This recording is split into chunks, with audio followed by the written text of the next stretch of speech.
سلام البنات، ان شاء الله تكونوا كامل بخير وانتم تشوفوا في هذا الفيديو. ومرحبا بكم معايا دائما في قناتي وفي وصفه جديده. وصفتنا لنهار اليوم ان شاء الله راح ندير معكم وصفه الرز بالدجاج في الفور. يجي بزاف بنين، يجيكم واحد الرز بزاف هايل، يجي مزربع كل حبه وحدها.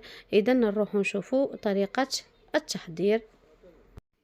اذا هنا نروحوا نشوفوا المكونات اللي نحتاجهم. هنا عندي كميه من الروز، يعني تقعد حسب افراد العائله ديالكم او حسب الحاجه. الروز ديالي غسلته زوج خطرات وخليته ينشف. عندي هنا تاني اجنحه الدجاج.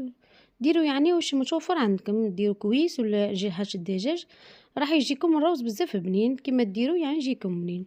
هنا عندي حبه تاع بصل تكون متوسطه اللي كنت يعني رابيتها.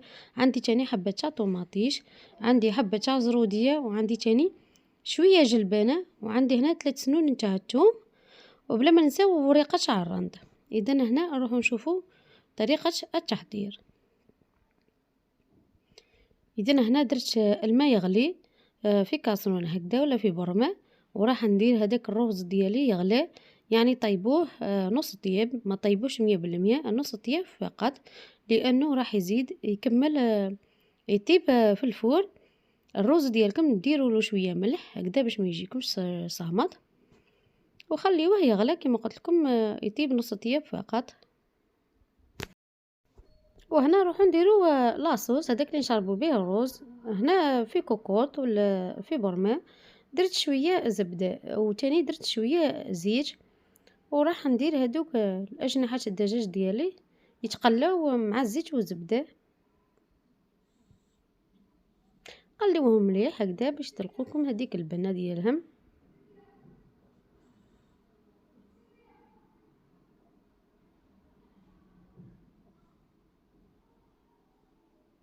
هكذا كما تشوفوا امامكم راني نقلي في الاجنحه ديالي تاع الدجاج كما قلت لكم، ديروا يعني واش متوفر عندكم في الدار. هنا راح نزيد نضيف البصل كما قلت لكم، درت حبه يعني مش كبيره بزاف نتاع البصل اللي كنت ربيتها، وربيت تاني 3 سنون نتاع الثوم. راح تطلق لكم واحد البنه بزاف هايله الثوم هذاك.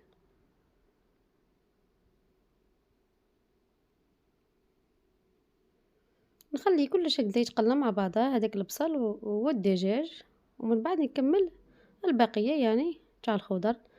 هنا عندي تاني حبه نتاع طوماطيش، وعندي تاني حبه تاع زروديه، وزيد نضيف تاني كما قلت لكم شويه نتاع جلبانه.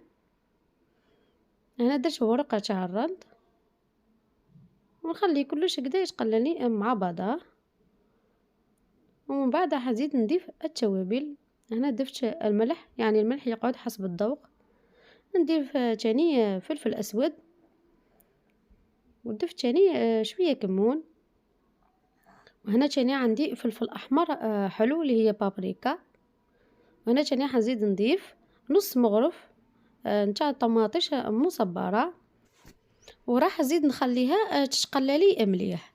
الماكله باش تجيكم بنينه خليوها تتقلى على راحتها، يعني ديروا هكذا كلش مع بعضه وغلقوا على البرمه ديالكم وخليوها تتقلى حتى هكذا باش تجيكم هذيك لاصوص ديالكم خاطره وبنينه. انا بعد ما قليت انا راح نمرقو، درت يعني كميه قليله يعني من الماء، ما كترش بزاف، نغلق عليها ونخليها طيب. هنا نروحوا للرز هذاك، بعد ما يعني قلت لكم الرز ديالنا نطيبوه غير نص طياب فقط. راح نجيبوا السنيوه يعني اللي تدخل الفور، ونديروا فيه هذاك الرز، ونجيبوا المرقه ديالنا بعد ما طابت وتحصلنا على مرقه بزاف بنينه وخاشره، ريحتها الله الله تتشم من برا. هكذا فرغت هذيك المرقه هكذا على الرز، نشربوا بها هذاك الرز هكذا مليح.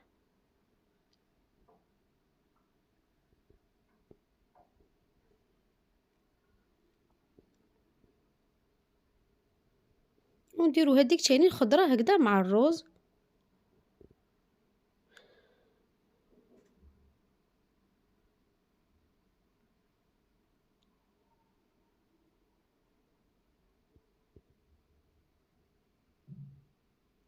وانا راح نجيب هادوك الدجاج اللي عندي، الاجنحة الدجاج راح نديرهم هكذا من الفوق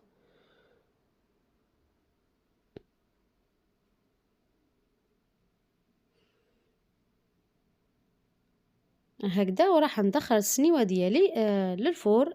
نغطي السنيوة ديالي بورق الطهي ونزيدها من الفوق بورق الالومنيوم، وراح ندخلها الطيب. يكون الفور ديالكم يعني درتوه من قبل يعني سخون، وندخلو السنيوة ديالنا الطيب. هنا بعد ما طاب لي يعني وتشرب لي هذاك الروز كامل المرقه هذيك، هنا جبدته ونحيت هذاك الورق الطهي او ورق الالومنيوم، وراح نعاود ندخلو باش يحمر لي هذاك الدجاج من الفوق. هنا السنيوه ديالي نتاع الروز والدجاج راهي واجده كما تشوفوا امامكم. هذاك الروز تشرب لي كامل المرقه، وهذوك الاجنحه تحمروا لي كما تشوفوا. وكما قلت لكم هذه الوصفه بزاف بزاف بزاف بنينه، ريحتها الله يبارك، معمره بها الدار. وهنا يعني البنات كما دائما نقول لكم جربوا الوصفه هذه، واذا عجبتكم ما تنسونيش باللي واللي ما مشتركش في قناتي يشترك هكذا باش يوصلكم كل جديد، يعني الوصفه اللي نديرها راح توصل لكم. ونتلاقاو ان شاء الله في وصفه جديده.